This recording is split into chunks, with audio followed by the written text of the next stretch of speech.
నమస్కారం VNR news వార్తలకు స్వాగతం. నా పేరు సుమలత. వార్తల్లో ముందుగా హెడ్లైన్స్.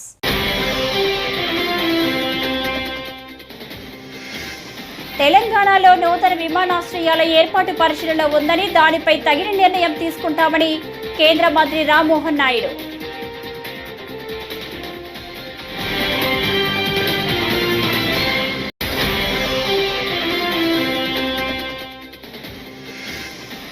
నాణ్యమైన విద్యా బోధన ద్వారా ప్రభుత్వ పాఠశాలలపై ప్రజల్లో నమ్మకం పెంచాల్సి ఉందని మంత్రి నారా లోకేష్.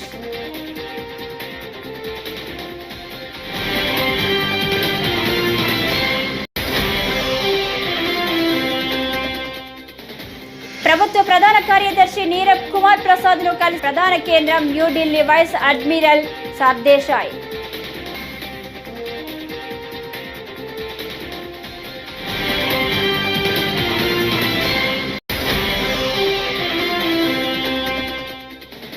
తాడిపత్రిలో అక్రమ ఇసుక రవాణా చేయడం మానుకోవాలని జేసీ ప్రభాకర్ రెడ్డి వెల్లడి.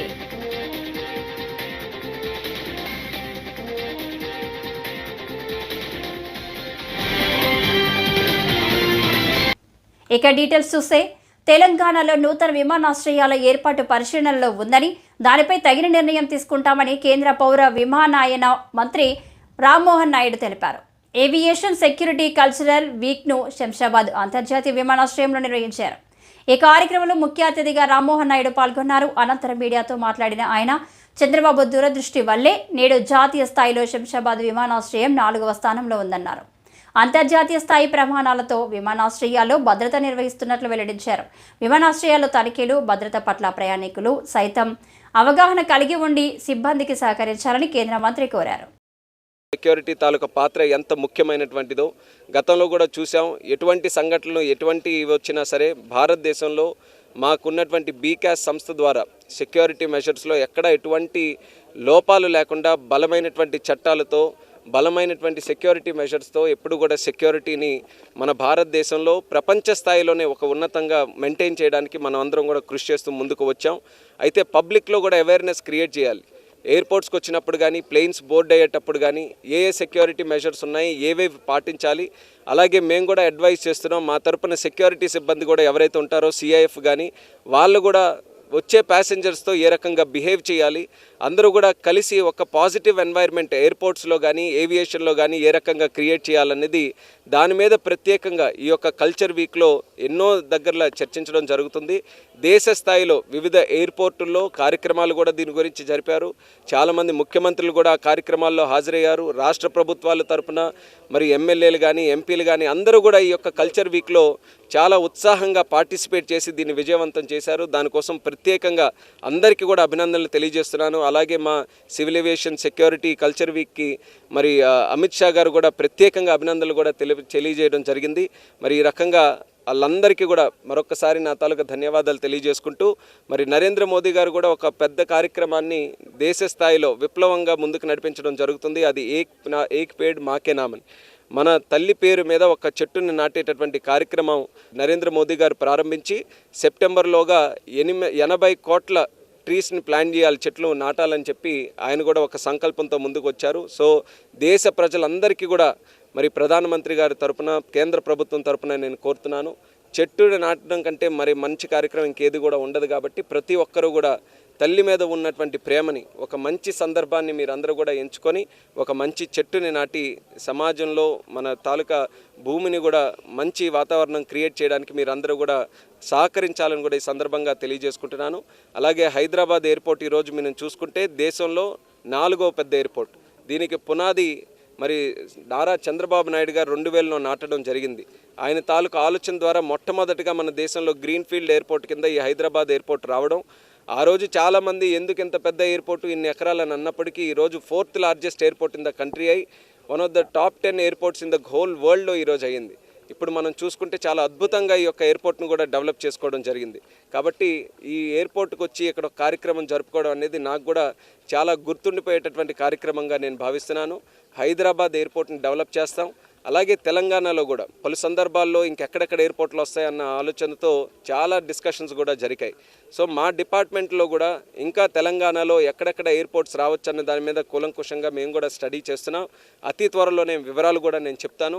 ఖచ్చితంగా నా తాలూకా ఇంటెన్షన్ కూడా ఈరోజు తెలుగు రాష్ట్రాల్లో ఎయిర్పోర్ట్స్ తాలూకా యాక్టివిటీని ఇంప్రూవ్ చేయాలని నేను బలంగా ప్రగాఢంగా దాని వెనక విశ్వాసంతో ముందుకు నడుస్తున్నాను. కాబట్టి తెలంగాణలో కూడా అదనంగా ఎయిర్పోర్ట్స్ని తయారు చేయడానికి నా వంతుగా పూర్తి శాతం కృషి చేస్తాను.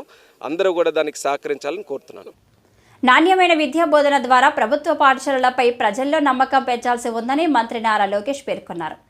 రాష్ట్రంలో ప్రపంచ బ్యాంకు సహకారంతో అమలవుతున్న supporting Andhra's learning transformation project అమలు తీరుపై పాఠశాల విద్యా అధికారులు సంబంధిత ఏజెన్సీల ప్రతినిధులతో విజయవాడలో మంత్రి సమీక్షించారు.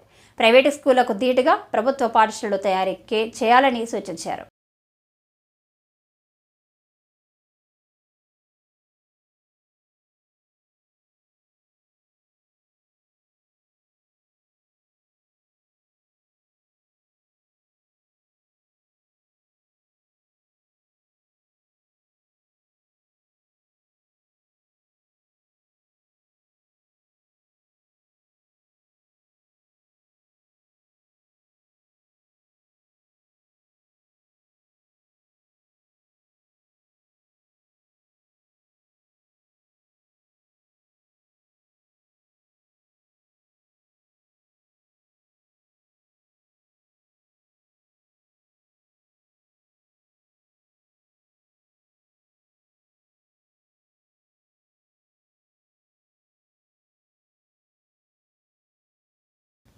భారత నావికాదళ ప్రధాన కేంద్రం న్యూఢిల్లీ వైస్ అడ్మిరల్ సర్దేశాయ్ వెలగపూడిలోని రాష్ట్ర సచివాలయంలో ప్రభుత్వ ప్రధాన కార్యదర్శి నీరబ్ కుమార్ ప్రసాద్ను కలిశారు.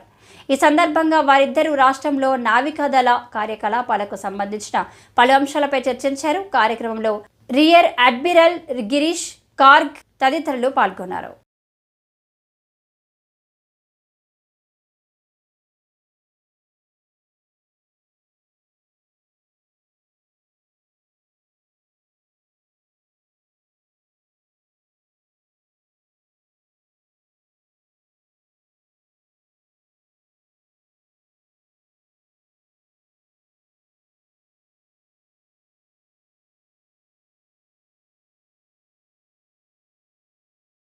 తాడిపత్రిలో అక్రమ ఇసుక రవాణా చేయడం మానుకోవాలని జేసీ ప్రభాకర్ రెడ్డి పేర్కొన్నారు. హైదరాబాద్లోని తన నివాసంలో ఆయన మాట్లాడుతూ అక్రమంగా ఇసుక రవాణా చేస్తూ వాహనాలు పట్టుబడితే సంవత్సరం వరకు బయటికి రావని తెలిపారు. పార్టీ కోసం కష్టపడిన వారికి ఖచ్చితంగా న్యాయం చేస్తారని, అక్రమంగా ఇసుక రవాణా చేస్తే ఎవరిని వదిలిపెట్టనని తెలిపారు. అన్నీ బాగానే ఉన్నాయి, కానీ కొందరు ఇసుక విషయంలో నేను ఒప్పుకోను, నా దగ్గర లిస్ట్ అంతా ఉంది, సోమవారం మీరు కనుక నాకు రిప్లై ఇచ్చి లిస్టు పంపివ్వండి పంపిస్తా. ఈరోజు సిఐలకు ఎస్ఐలకు చెప్తున్నా. కొందరు అంటున్నారు, ఏమయ్యా మాకు స్టోర్లు ఆ సారా ఏంటో ఇచ్చినారా కదా పనిచేసేది, అవి ఇస్తే చాలు అనుకుంటున్నారా అన్నారంట. ఏమో చెప్పండి, ఏ నది అంత ఇచ్చేయాలనా మీకు? నది ఇచ్చేస్తాంలే. దాంట్లో చాలా మంది ఉన్నారు, ఒక 5 మంది 6 మంది మటుకు రొంత పార్టీకి కష్టపడి జైలుకి పోయి వచ్చిన వాళ్ళు ఉన్నారు. రొంత వాళ్ళు మాట్లాడితే పర్వాలేదు, కానీ అక్కడ చేసే వాళ్ళంతా నాకు తెలుసు. నందలపాడులో మొత్తం ఇష్టం వచ్చినట్టు చేస్తారు. మీ టిప్పర్ కానీ ట్రాక్టర్ పట్టుకొని పోతే ఒక్క సంవత్సరం బయటికి రాదు, ఒక సంవత్సరం బయటికి రాదు. నేను అందరికి చెప్తున్నా, టిప్పర్లు ట్రాక్టర్లు బాడికి వేద్దండి, ఇసుకేకో నష్టపోతారు. నాకు తెలిసి ఏం చేయాలనో ఏం చేయకూడదో నాతో కష్టపడిన వాళ్ళకి 100% చేస్తా, 100%. ఎస్పెషల్లీ మా కౌన్సిలర్ మటుకు వదిలేదు వాళ్ళని, నాతో పాటే ఉంటారు. రైట్ చేయాలా కంపల్సరీ. నేను నా కౌన్సిలర్లకు లోన్ యాప్లు, హనీ ట్రాప్, ఇతర యాప్ల ఊబిలో పడి కొంతమంది ప్రాణాల మీదకు తెచ్చుకుంటున్నారని, ఇలాంటి వాటికి దూరంగా ఉండాలని ఆంధ్రప్రదేశ్ హోంమంత్రి వంగలపూడి అనిత సూచించారు. సైబర్ నేరాలపై అవగాహన కోసం విజయవాడలో వాకథాన్ నిర్వహించారు. 16 రకాల సైబర్ మోసాలపై అవగాహన ఫిర్యాదుల కోసం రూపొందించిన యాప్ను ప్రారంభించారు. ఈ సందర్భంగా ఆమె మాట్లాడుతూ దేశంలో 24% వరకు సైబర్ నేరాలు పెరిగాయన్నారు.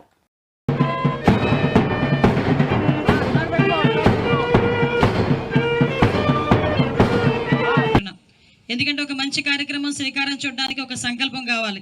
ఆ సంకల్పం నెరవేర్చడానికి చుట్టుపక్కల ఉన్న అందరూ కూడా సపోర్ట్ చేయాలి. ఈరోజు సిపి గారికి సపోర్ట్ చేసిన మా పోలీస్ కుటుంబ సభ్యులందరికీ కూడా పేరు పేరున నేను ధన్యవాదాలు, నమస్కారాలు తెలియజేసుకుంటూ ఈరోజు ఈ కార్యక్రమానికి ముఖ్య అతిథులుగా విచ్చేసిన పెద్దలు సోదరులు బండ ఉమా గారికి, సోదరులు గద్దె రామ్మోహన్ రావు గారికి, అదేవిధంగా కలెక్టర్ సోదరి మన సృజన గారికి, అదేవిధంగా కమిషనర్ గారికి, అదేవిధంగా డీసీపీస్ వేదికలు నిర్వహించిన డీపీసీపీలందరికీ, గౌతమ్ శాలి గారికి, హరికృష్ణ గారికి, చక్రవర్తి గారికి, రాణి గారికి అందరికీ కూడా పేరు పేరున ధన్యవాదాలు, నమస్కారాలు తెలియజేసుకుంటూ ఈ కార్యక్రమానికి విచ్చేసిన అందరికీ కూడా, ముఖ్యంగా పిల్లలందరికీ కూడా, విద్యార్థులందరికీ కూడా పేరు పేరున ధన్యవాదాలు, నమస్కారాలు. టెక్నాలజీ పెరుగుతోంది, మనుషుల మధ్యలో అనుబంధాలు, ఆప్యాయతలు పెరుగుతున్నాయో తగ్గుతున్నాయో మీ అందరికీ తెలుసు. కానీ కమ్యూనికేషన్ అన్నది ఎంత స్పీడ్గా ముందుకెళ్తుందో మనందరికీ తెలుసు.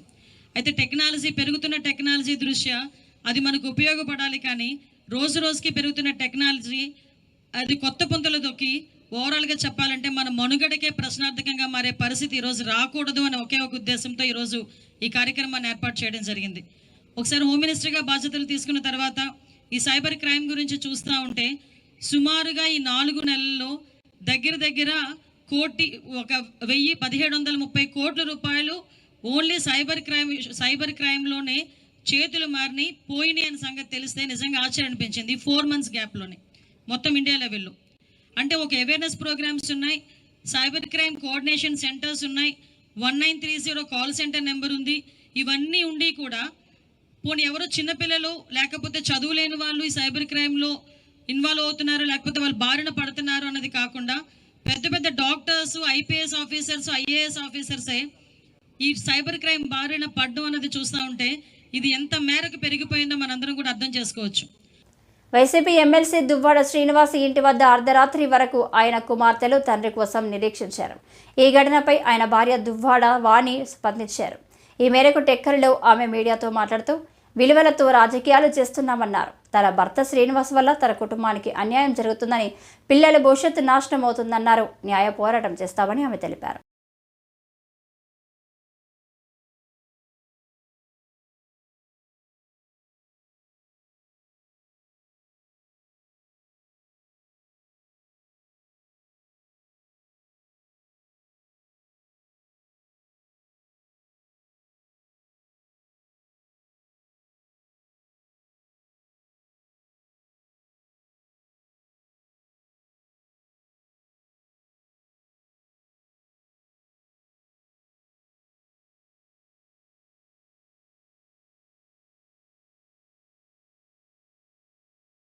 ఇప్పటికీ ఆవిడకి నాకు తెలిసి 2-3 మ్యారేజెస్ కూడా అయ్యాయి.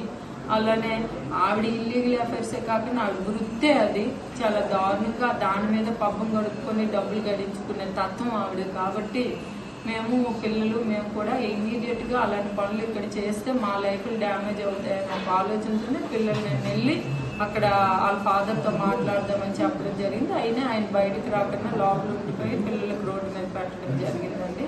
దీన్ని ఎట్టి పరిస్థితుల్లో పిల్లలు కానీ నేను కానీ ఆపేది లేదు. ఎందుకంటే ఇది ఆయన సొంతూరు కాదు, ఇది నా ఫాదర్ రాఘారావు గారి నుండి మేము పొలిటికల్గా మా తాత లక్ష్మీపతి దొర గారి నుండి మేము ఇక్కడ రాజకీయాలు చేస్తున్నాము. 100 ఎకరాల ఆస్తులు అమ్ముకొని మేము విలువలతో ఉన్నాము. మా లాంటి ఫ్యామిలీల్లోనే ఇలాంటి డ్యామేజ్ జరిగితే నా పిల్లల భవిష్యత్తు పోద్ది. కాబట్టి ఎట్టి పరిస్థితుల్లో దీనికి ఒక ఎండ్ పాయింట్ వచ్చినంత వరకు మాత్రం మేము ఆగేది లేదండి. అనుమతులు లేని ఇసుక రీచ్లను వెంటనే సీజ్ చేయాలని ఎమ్మెల్యే జేసీ అస్మిత్ రెడ్డి మైనింగ్, మున్సిపల్ అధికారులు, పోలీసులను ఆదేశించారు. నందలపాడులోని ఇసుక రీచ్లను ఆయన పరిశీలించారు. అక్కడ కొందరు అక్రమార్కులు అనుమతులు లేకుండా ఇసుక రీచ్ నిర్వహిస్తున్నారని తెలుసుకున్న ఎమ్మెల్యే అక్రమంగా నిర్వహిస్తున్న ఇసుక రీచ్లను సీజ్ చేయాలని అధికారులను ఆదేశించారు.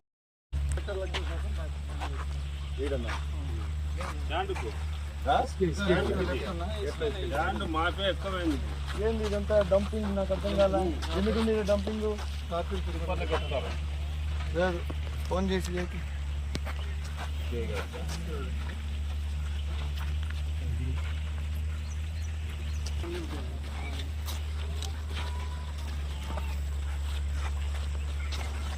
నమస్తే అన్నా.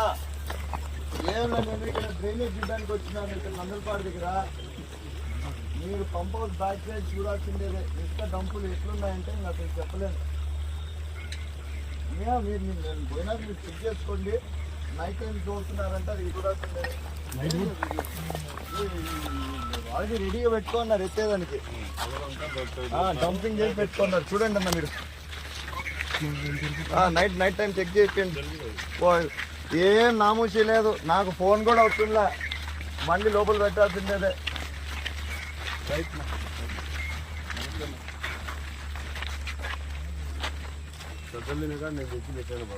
ఏం నామూసి లేదు. మొత్తం ఇక్కడ వచ్చినారంట. ఇసుక తోలేటోడు అందరికి పెట్టాల్సిందే లోపల. ఇంత డంపింగ్ చేసినా ఏమి పోట్లు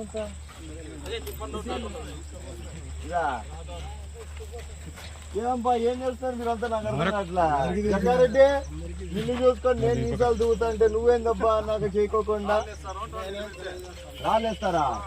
రాలేస్తు నువ్వు దారి దోపిడీలకు పాల్పడుతున్న ఇద్దరు నిందితులను అరెస్టు చేసినట్లు నరసరావుపేట రూరల్ సిఐ శ్రీరామకృష్ణ తెలిపారు. శనివారం ఆయన మాట్లాడుతూ గుంటూరుకు చెందిన శేఖర్ బాబావాలి ఈ నెల 5న ఆటోలో నరసరావుపేట వస్తుండగా జొన్నలగడ్డ సమీపంలో ఆటోను ఆపి నగదు, సెల్ ఫోన్లు దుండగులు అపహరించారని పేర్కొన్నారు. బాధితుల ఫిర్యాదు మేరకు కేసు నమోదు చేసి దర్యాప్తు చేస్తున్నామని తెలిపారు. వారిని అరెస్టు చేసినట్లు వివరించారు. నరసరావుపేట ప్రజలందరికీ నమస్కారం అండి. ఈ ఆగస్టు 5వ తేదీ రాత్రి 3 గంటలప్పుడు మన జొన్నలగడ్డ గ్రామ శివాలయం దగ్గర జొన్నలగడ్డ గ్రామ శివారులో తిరుమల ఇంజనీరింగ్ కాలేజీ దగ్గర ఒక ఆటోలో వెళ్తున్నటువంటి ఒక 2 వ్యక్తుల్ని ఒక 3 వ్యక్తులు బైక్ మీద వచ్చి వాళ్ళని అడ్డగించి వాళ్ళని కొట్టి వాళ్ళ దగ్గర ఉన్నటువంటి 2 సెల్ ఫోన్లు 3,000 రూపాయలు తీసుకొని అక్కడి నుంచి పారిపోవడం జరిగింది. వాళ్ళు వచ్చి ఉదయాన్నే కంప్లైంట్ ఇవ్వడం జరిగింది. ఆ కంప్లైంట్ మీద మా ఎస్ఐ గారు కేసు రిజిస్టర్ చేశాడు. తర్వాత మా టీంలు ఏర్పాటు చేసిన తర్వాత వాళ్ళ గురించి నిఘా గట్టిగా పెట్టిన తర్వాత 2 పట్టుకోవడం జరిగింది. దానిలో 3వ వాడు తప్పించుకొని తిరిగాడు. అతన్ని కూడా త్వరలో పట్టుకుంటాము. దొరికిన దొంగల్లో కూడా ఇతను వచ్చేసి దేవర భవానీ ప్రసాద్ అలియాస్ చిన్న. ఇతను వచ్చేసి caste by Irukula Kodela Sivaprasad colony Yellamanda panchayati అండి. ఇతనికి ఏంటంటే ఆల్రెడీ ఇతని మీద దాదాపు 11 కేసులు ఉన్నాయి. అన్ని కూడా దొంగతనాలు, రాబరీ కేసులే ఉన్నాయి. ఇతనితో పాటు సంతోష్ కుమార్ అని అతను ఉన్నాడు. ఇతను ఇంకొక అతను సాయి ఉన్నాడు. వీళ్ళు 3 కలిసి హైవే మీద వెళ్ళే వాళ్ళని, ఒంటరిగా వచ్చేవాళ్ళని బండ్లు ఆపేది, వాళ్ళని కొట్టి వాళ్ళ దగ్గర డబ్బులు, సెల్ ఫోన్లు లాక్కోవడం, అవసరమైతే చైన్ కూడా మెడలో ఉన్న చైన్ లాక్కొని బండ్లు కూడా దొంగతనం చేస్తారు. ఈ విధంగా జరుగుతూ ఉంది. కాబట్టి అత్యంత చాకచక్యంగా మా ఐడి పార్టీ వాళ్ళు, మా ఎస్ఐ గారు వీళ్ళంతా కలిసి చాకచక్యంగా పట్టుకోవడం జరిగింది వాళ్ళని. కాకినాడ ఇంద్రకిలాద్రిగా పేరొందిన శ్రీ బాల త్రిపురా సుందరి దేవి అమ్మవారికి శ్రావణ మాసం సారి అందజేయడం అనాదిగా వస్తుందని శ్రీ బాల త్రిపుర సుందరి సమేత శ్రీ రామలింగేశ్వర స్వామి దేవస్థానం ఈవో విజయభాస్కర్ రెడ్డి పేర్కొన్నారు.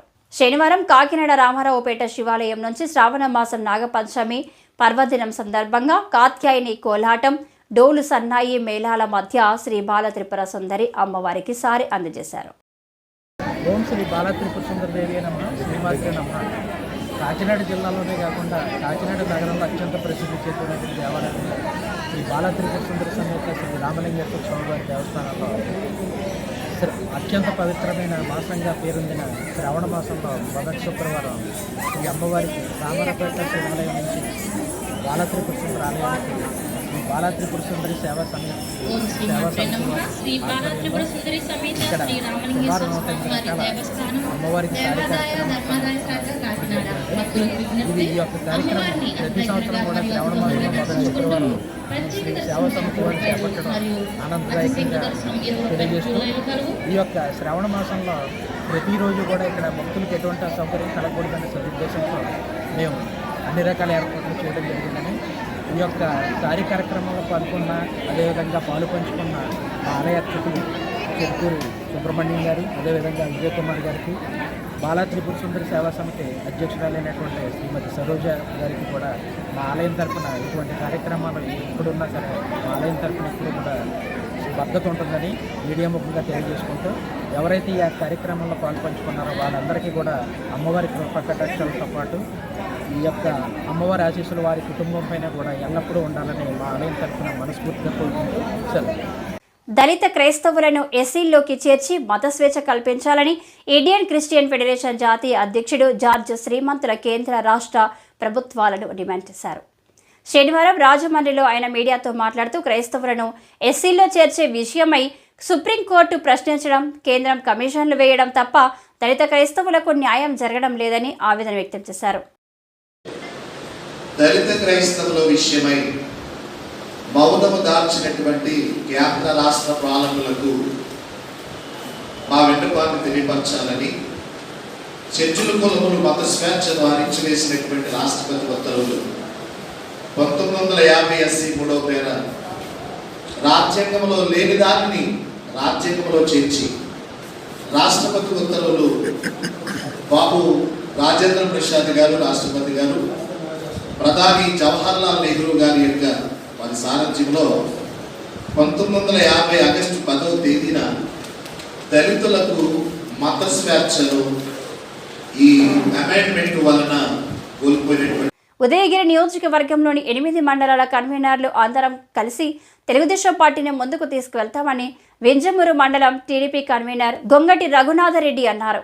వింజమూరు టీడీపీ పార్టీ కార్యాలయంలో శుక్రవారం ఏర్పాటు చేసిన మీడియా సమావేశంలో ఆయన మాట్లాడుతూ కొన్ని ఛానళ్లు కావాలని ఉదయగిరి ఎమ్మెల్యే కాకర్ల సురేష్పై తప్పుడు ప్రచారాలు చేస్తున్నాయన్నారు. మేమందరం కలిసికట్టుగానే ఉన్నామన్నారు. అవన్నీ కూడా ప్రజలు అర్థం చేసుకొని ఒరే మోసపోయామరా, ఒక దౌర్భాగ్యుడి చేతిలో ఈ రాష్ట్రాన్ని పెట్టాము, నాశనమైపోయాము అనే స్థితిలో ఉండగా మళ్ళీ గులకరాయి అని ఒకదాన్ని సృష్టించి దాని మీద ఏదో ఎన్నికల్లో లబ్ధి పొందాలని ప్రయత్నం చేశారు. కానీ అవన్నీ కుదరలేదు. మళ్ళీ ఈరోజు ఒక్కొక్క ఎమ్మెల్యే మీద అసత్య కథనాలని రోజువారీగా ప్రచారం చేస్తూ దౌర్భాగ్యమైన ఆ సాక్షి ఛానల్లో ఎన్నో కథనాలు రోజు రోజుకి ప్రచారం చేస్తున్నారు. వాటిల్లో ఒకటి నిన్న మా ఉదయగిరి ఎమ్మెల్యే గారి మీద, కాకర్ల సురేష్ గారి మీద చేయటం జరిగింది. ఈ ఉదయగిరి నియోజకవర్గంలో ఇక్కడ ఈ స్టేజీ మీద ఉన్న తెలుగుదేశం నాయకులందరినీ మీరు చూస్తే ఇక్కడ ఏమన్నా విభేదాలు కనిపిస్తున్నాయా మీకు? 8 మంది కన్వీనర్లు ఒకే మాట మీద నిలబడి మన చిరంజీవి రెడ్డి గారు, మన వెంకటరెడ్డి గారు ఇటువంటి సోదరులతో కలిసి పార్టీని ముందుకు తీసుకెళ్తూ ఎంతో సుహృద్భావ వాతావరణంలో ఈ నియోజకవర్గంలో తెలుగుదేశం పార్టీ పనిచేస్తుంది. అదేవిధంగా కాకర్ల సురేష్ గారు టోకన్లు ఇచ్చి 2-3 రోజులకు రమ్మంటున్నారు అని చెప్పి అదొక అబద్ధ ప్రచారం చేస్తున్నారు. కాకర్ల సురేష్ గారు ఇదే ఆఫీసులో రాత్రి 1 గంట వరకు కూడా ఉండి ప్రతి వ్యక్తిని కలిసిందాక లాస్ట్ వ్యక్తి బయటికి వెళ్ళిన తర్వాత 2:30 కూడా ఇక్కడి నుంచి వెళ్ళిపోయిన రోజు ఉంది. అంటే ఏ వ్యక్తిని కూడా బాధ పెట్టకుండా కలిసి వాళ్ళ గ్రీవెన్సెస్ని అటెండ్ చేసి ఎంతో మంచి కార్యక్రమాలు చేస్తూ ఈ నియోజకవర్గ అభివృద్ధి కోసం మంత్రులని అందరినీ కలుస్తూ వాళ్ళ స్నేహితులైనటువంటి కొంతమంది ఇండస్ట్రియలిస్ట్ని కలిసి ఈ నియోజకవర్గానికి పరిశ్రమలు కూడా తీసుకురావాలనే కృషి చేస్తూ ఎంతో ముందుకు పోతున్నారు. అటువంటి వ్యక్తి మీద ఇటువంటి అబద్ధ ప్రచారాలు చేయటం భావ్యమైన విషయం కాదు. ఇంకొకటి, మన పాత నాయకులైనటువంటి బొన్నేరు రామారావు గారు, ఖమ్మం విజయనారెడ్డి గారు కావచ్చు, చెంచుల బాబు యాదవ్ గారు కావచ్చు, మాజీ ఎమ్మెల్యే చంద్రశేఖర్ రెడ్డి గారు కావచ్చు, వీళ్ళందరినీ ఏదో గ్రూపులు ఉన్నాయని వారు ఏదో చేస్తున్నారని చెప్పి ఆ గ్రూపుల్ని సురేష్ గారు దూరం పెడుతున్నారన్నట్టుగా కూడా ఒక వార్త దాంట్లోనే ఆ కథనంలో ప్రచారం చేయటం జరిగింది. ఇవన్నీ ఈ అబద్ధ ప్రచారాలను ఇంకెవరు నమ్మర్రా బాబు. దయచేసి ప్రజలకి మంచి చేయాలనే ఆలోచనతో ముందుకెళ్ళరా? నీకు చాలా చిన్న వయసు, చాలా భవిష్యత్తు ఉంటుంది, అది అర్థం చేసుకొని ముందుకు పోవాలని చెప్పి ఆ జగన్మోహన్ రెడ్డికి ఈ పత్రికాముఖంగా తెలియజేసుకుంటున్నాను. ప్రజలు అడిగిన వెంటనే పాలకొల్లు నుండి బగ్గేశ్వరం చింతపర్రు మీదుగా నెలమూరు వరకు మాకు ఆర్టీసీ బస్సు సౌకర్యం కల్పించిన మంత్రి రామానాయుడుకి రుణపడి ఉంటామని పాలకొల్లు మాజీ మండల అధ్యక్షురాలు పెన్మెత్స శ్రీదేవి అన్నారు. విద్యార్థులతో కలిసి బస్సు ఎక్కిన ఆమె మాట్లాడుతూ ఇచ్చిన హామీలను నెరవేర్చిన ఘనత మంత్రి రామానాయుడికే దక్కుతుందన్నారు. ఈ సందర్భంగా విద్యార్థులతో కలిసి మంత్రికి కృతజ్ఞతలు తెలిపారు. మేము కాలేజీ స్టూడెంట్స్ అండి. రమణారామన్ గారిని అడగగానే మాకు వెంటనే ట్రాన్స్పోర్ట్ ఫెసిలిటీ కల్పించారు. థ్యాంక్ యూ సో మచ్ అండి. మేము రోజు చాలా ప్రాబ్లమ్స్ ఫేస్ చేస్తున్నాము. ఆర్టీసీ లేకపోవడం వల్ల వెంటనే అడిగినందుకు, వెంటనే వేయించినందుకు thank you so much. Ramanaidu గారు వచ్చినప్పుడే పిల్లలందరూ కూడా మా పిల్లలందరికీ మీరు బస్సు వేయాలి అని అందరూ అడిగారు. ఆయన వచ్చిన వెంటనే కూడా మరి చాలా బాగా కేర్ తీసుకుంటే పిల్లల కోసం బాగా ఆలోచించి ఈ బస్సు వేయడం పిల్లలకి, తల్లిదండ్రులకు కూడా చాలా సంతోషం. అన్ని విధాలా బాగా సేవ్ చేశారు. రామానాయుడు గారు ఆధ్వర్యంలో మనకి పాలకొల్లు నుంచి బగ్గేశ్వరం, చింతపర్రు, వడ్లవానిపాలెం, వేడింగపాలెం, కొమ్ము చిక్కాల, నెలమూరు దాకా రామానాయుడు గారి పుణ్యం అంటే బస్సు వేయడం జరిగింది. స్కూల్ పిల్లల గురించి ఆలోచించైనా ఎంతో ఆలోచించి వేడింగపాలెం, కొమ్ము చిక్కాల, అలాగే అన్ని గ్రామాల ప్రజలందరూ కూడా ఆయన కోరడం జరిగింది. దాని గురించి ఆయన ఎంతో కృషి చేసి మన ప్రభుత్వం వచ్చిన వెంటనే ఈ బస్సు వేయించడం జరిగింది. ఆయనకి మనందరం కూడా ఎంతో కృతజ్ఞత చూపించి మనందరం కూడా ఎంతో ఆయనకి రుణపడి ఉండాలి. ఆయనకి దాని గురించి ఇలా ఎన్నో పనులు మనం ఇంకా ఆయన ద్వారా చేయించుకుంటూ కూడా ఆయన ద్వారా మనం ఎన్నో ఉపయోగాలు పొంది స్కూల్ పిల్లల గురించి వాళ్ళు అందరూ కూడా బాగా చదువుకుని ఈ బస్సు వాళ్ళకి ఎంతో ఉపయోగపడాలని కోరుకుంటూ కూడా మన ఈ అన్ని గ్రామాల ప్రజలు కూడా ఆయన్ని అభినందించడం జరిగింది. ఈ వార్తలు ఇంతటితో సమాప్తం. నమస్కారం.